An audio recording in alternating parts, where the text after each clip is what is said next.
Welcome to Zozo Hats and Leather. My name is Zohar and I make handmade hats, especially for cowboys, but also for anyone who likes a good hat that will fit his sizes to the head. I use mainly rabbit felt and some beaver felt as well.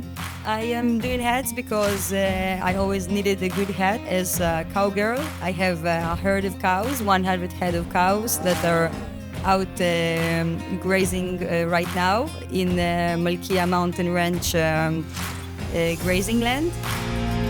Today we're gonna make a hat for a young girl. She's a competitive horse rider. She's gonna get 180 grams of rabbit felt, chocolate brown, cattleman style.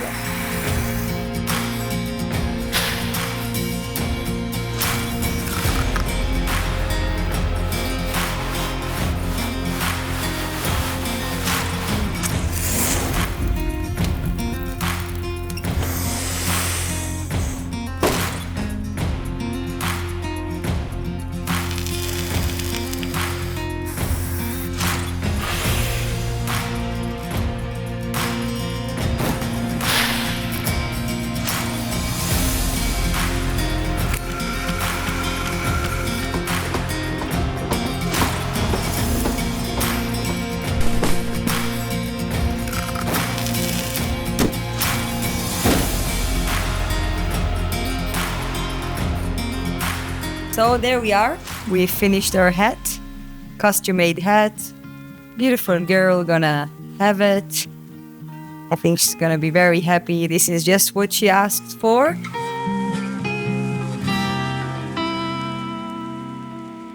Did I leave anything behind? No, I think I got it all. That was Zozo. Makes amazing looking hats, right? That's Tom's wife, Tom the Cowboy. Some of you may recognize the spot that we're in from the documentary, from the Golan Cowboy. This whole place got totally transformed into a different looking place. It was the Cowboy's recreational area before, and now it's like a cool hat making studio for Zohar. I'm very happy that I got to meet with Zozo over here and Zohar. And now I'm off to meet Tom.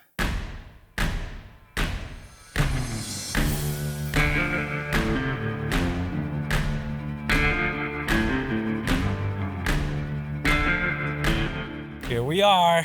You guys might recognize this guy over here. So tell me, how's it been? What's new? What's new?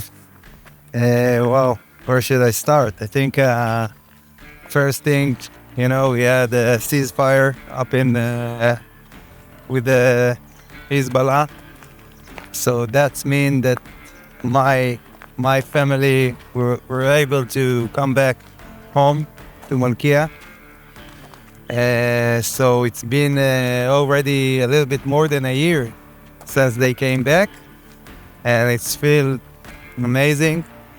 Really like our house. We much more appreciate the meaning of home, to be able to live there. And I have to say, it's also feel kind of more peaceful up there in Malkia. Other than that, we had like the worst winter ever. We had like the worst drought last year, the winter of 24-25. Hardly any rain, which means that we had no grass to feed our cows. So we ended up feeding more than 1,000 heads of cows during most of the summer.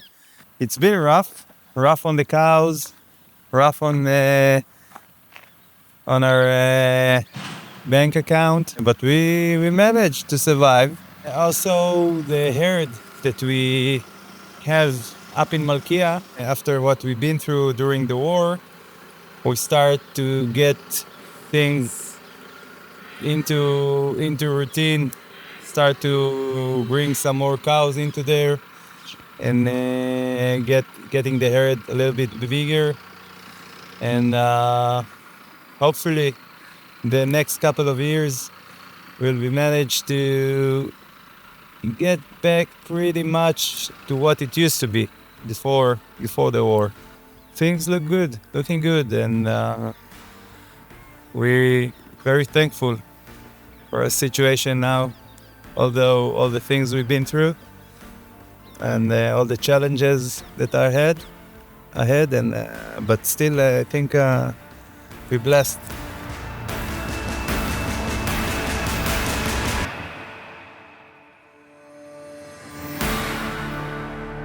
When I was up there filming with Zohar, we got to talking about, the war and our experience here in Israel during the war.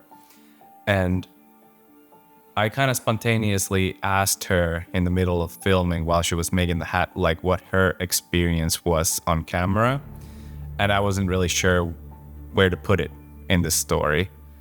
But I replayed it over and over as I'm editing it now, and I just thought it deserves to be in this story. So here it is, just her full answer, unedited, as it is.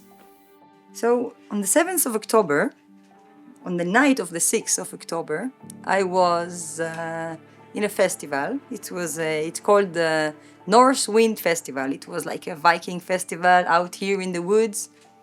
Some local people, they do it. And it was a very nice festival, and I went with some friends of mine. And I woke up in the morning with a message on my phone. Are your parents all okay? And I told them, what can be? My parents, they live in a little village called Netiv Asara, which is right on the border with Gaza. So I was used to it that there is rockets all the time. For 17 years there were rockets on my parents' village. So I thought, maybe there is another shooting. Apparently it was a bit worse than that. So we started to hear things. We woke up in our tent after a long drinking evening by the fire. And I'm calling my father, and my father told me, listen, Zohar, I'm in the safe room with mom, and we hear gunshots, and I don't think it's the army. I think there's some bad stuff going on, and we have no communication, no internet, no nothing.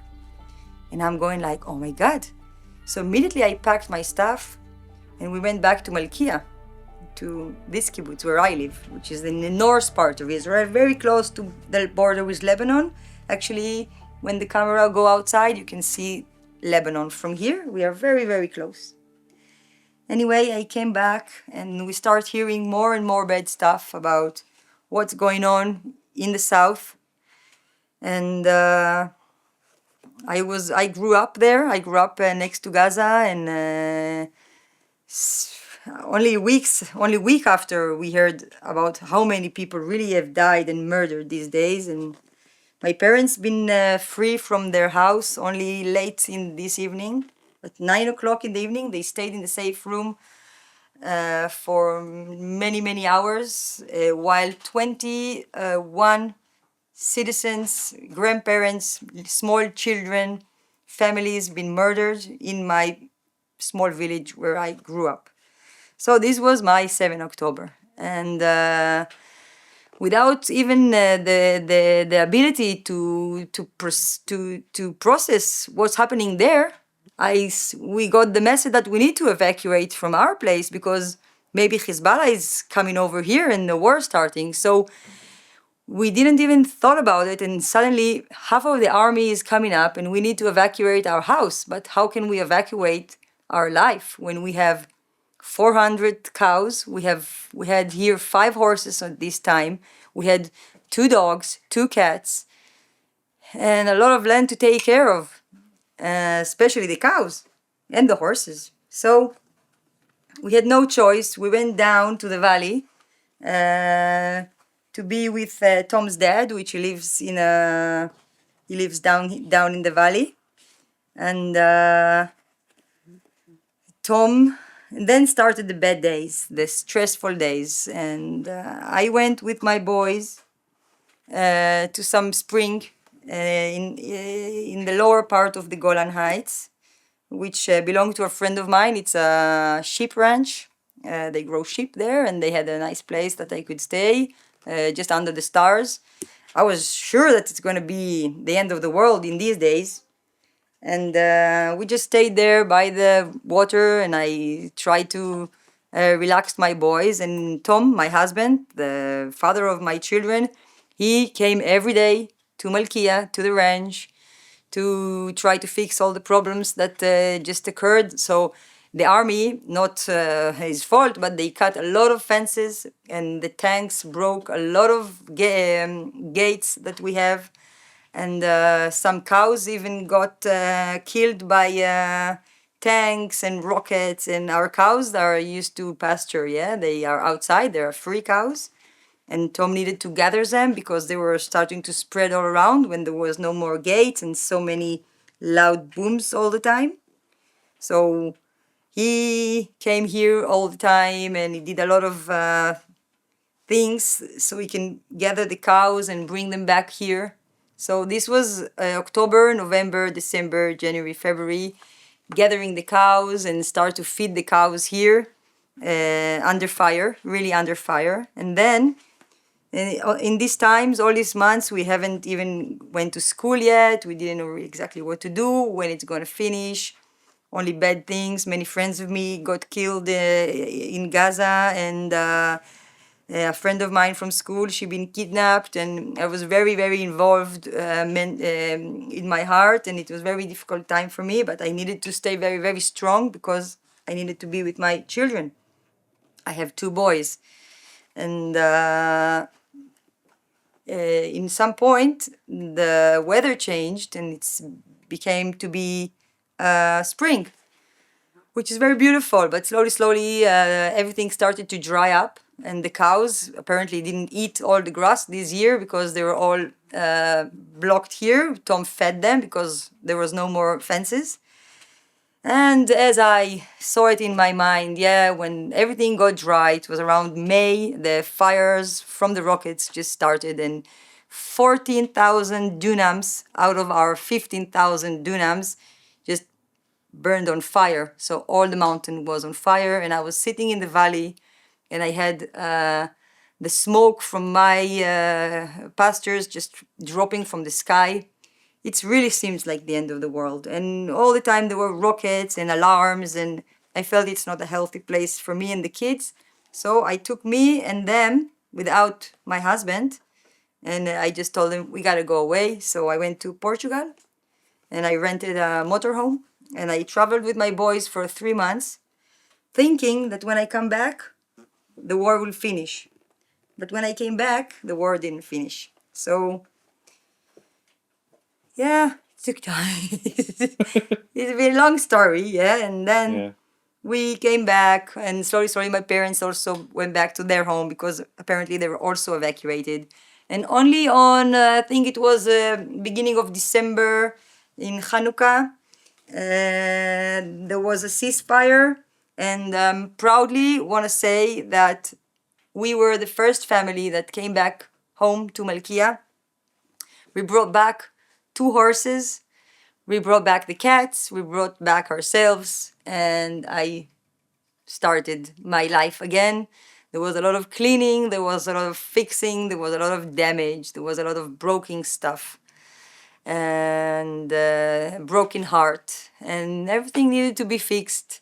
And everything is fixed. Slowly by slowly, we're fixing it all, and we're always looking forward. And believe it or not, I still believe in peace. And I still believe that the majority of people are good. And nobody wants these wars anymore. People want to live in peaceful life. Everybody need to do what they do. And I tattooed on everywhere, live and let live, wherever you will be. And stay good.